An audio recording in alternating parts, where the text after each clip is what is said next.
All right, Cavalier faithful, welcome on into the Cleveland Pulse YouTube channel. Today, the Cleveland Cavaliers introduced Kenny Atkinson as the new coach of the organization. It was a long press conference. I know a lot of you guys don't have time to watch it all. That's why you stopped here. I'm going to give 3 takeaways, show 3 clips from the press conference, give my opinions on the back end. It's going to be a shorter video, easier for you to digest, and to get the main talking points, at least what stood out off the page to me. So I'm going to show the clip, then I'm going to talk about it. Let's get right into it. Let's go with clip number 1 right now. Basically, the core 4 on the floor together. How do you have them all singing and dancing at the same time? Well, that's what they're going to pay me for here. You have four all-star. Evan will be an all-star. I think we all know that. So you got 4 all-stars. We got to make it work, and that's part of the reason I'm here. So, talking about the core 4, I'm glad that this question was asked because it should be the topic of discussion. It should be at the forefront of what Atkinson has to do. I don't mind his answer.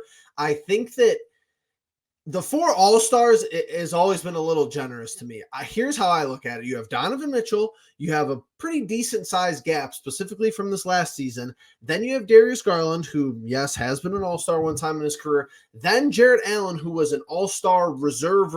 Pretty sure he was the last guy selected to that all-star team in the Eastern Conference. The year it was in Cleveland as a first or second replacement, whatever it was. And then he says Mobley should be an all-star. And it's kind of that last part of the comment for me is that I don't know if Mobley will be an all-star if he plays with Allen, Donovan, and Darius. Like, I get he was in the Rising Stars that year. He had a great rookie campaign. I understand his effectiveness, but are you ever going to get an all-star level of production out of Evan Mobley if there's basically 3 guys ahead of him who are going to touch the ball at a more considerable rate? I think it's an interesting question. I know that Atkinson has to answer in a certain way, and this question I'm not blaming on Atkinson. I just think it's an interesting tidbit that he talked about it like this. It almost seems like there's going to be absolutely no movement with the core 4. They're all going to be back. Right now, it's looking like we're moving into next season with a very similar roster. Hopefully, Atkinson can iron out the kinks. Personally, I don't think that's a strategy. I would be curious to hear what you guys think in the comments below, but that's kind of wrapping up the first clip for me here. Segue into clip number 2. Roll it. SansCleveland.com. Kenny, just understanding that you have had experience with some of the guys on this roster, Karis LeVert and Jarrett Allen, and you spoke of like creating a culture and helping grow this culture that's already built. How does having relationships with some of the guys already on this team help you just get into the vibe of this team early on? I think it's huge. It's like that first day of school when you come in and you know somebody maybe that went to your elementary, right? Like you're like, oh, I can actually sit at the table with these guys. But it's more than Jarrett and Karis. Haven't been in this league a while. Now, you develop relationships with guys from other teams, believe it or not. So Max Strus, I have a relationship with him. Am I not like Karis and Jarrett?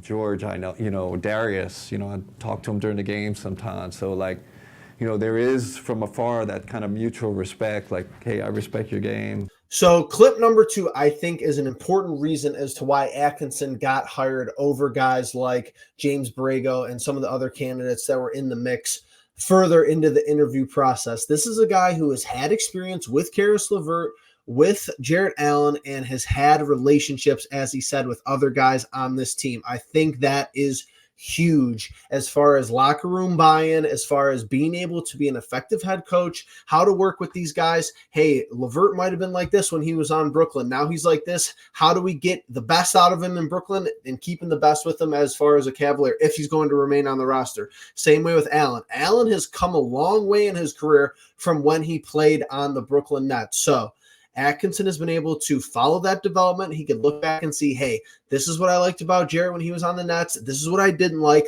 Let's compare that to now and go from there. He is not going to be able to command the locker room and command this team without some pre-existing relationships. I think that was their one big drawback from Borrego, because you have to give JB some credit from last year, is that this team didn't totally crumble under his leadership when stuff started getting bad, when injuries got out of control. That's probably one of the biggest, pros that you could have gave to last season as far as a coaching standpoint. You can't really bring someone in here where if one thing goes wrong, the locker room is lost, the players are talking behind the coach's back and the coaching staff back saying, oh, we don't really know if we believe in this guy. He just got here. So I'm glad this was talked about. I'm glad Atkinson has prior relationships with these guys on the roster. I think it's a huge plus. One of my favorite things from this press conference is from this third and final clip. Let's check it out. Just watching how he dealt with superstars, right? Like Steph and Draymond and Clay, and what that all looked like. What did that look like on a daily? What did it look like when you had to make the big decisions in the room, in a playoff series, in a finals against the Celtics, whatever it could be? Okay, so I know this is going to be somewhat downplayed as far as, something that should be important, because there's a lot of talk. Hey, everyone we were interviewing this offseason was an assistant coach. You didn't really have a huge talent of previous head coaches, even though Atkinson was in Brooklyn, and I think he did a fine job. But you didn't have a candidate who was coming from a head coaching role who you really, really loved into this role that you could just slot in right away, not like a Nick Nurse and his situation as far as going from Toronto to Philadelphia an offseason ago. But Boston is the best team in the league in the Eastern Conference. They just won the finals. They are the top dogs. They are going to retain a lot of their pieces, and they're going to be the NBA favorites to win the finals moving forward, in my opinion. They're the standard. Atkinson has been on a staff that has beat that team. And that's what I really like. I think that that's going to be an underrated point that a lot of people are going to look over from this press conference. But he saw Steve Kerr handle superstars. Okay, that's a big plus. You have a superstar and a superstar, attitudes on this team. Darius Garland is a max player. Donovan Mitchell is obviously a superstar. You assume Evan Mobley is going to get a very, lucrative and max rookie extension as well. It gets tough to manage guys like that when their game checks are so big, when they're getting paid to play the sport that they love. You have some guys that lose motivation. You have some guys who, maybe fall off a little bit because, hey, man, the paycheck's already coming in. They're going to keep paying me if I'm average, if I'm below average. How do you manage that? I don't think anyone in the NBA has dealt with that more than Steve Kerr in recent memory, whether it was Steph, whether it was Clay, whether it was KD. You have the Draymond Green effect over there. So he watched Steve Kerr handle that firsthand.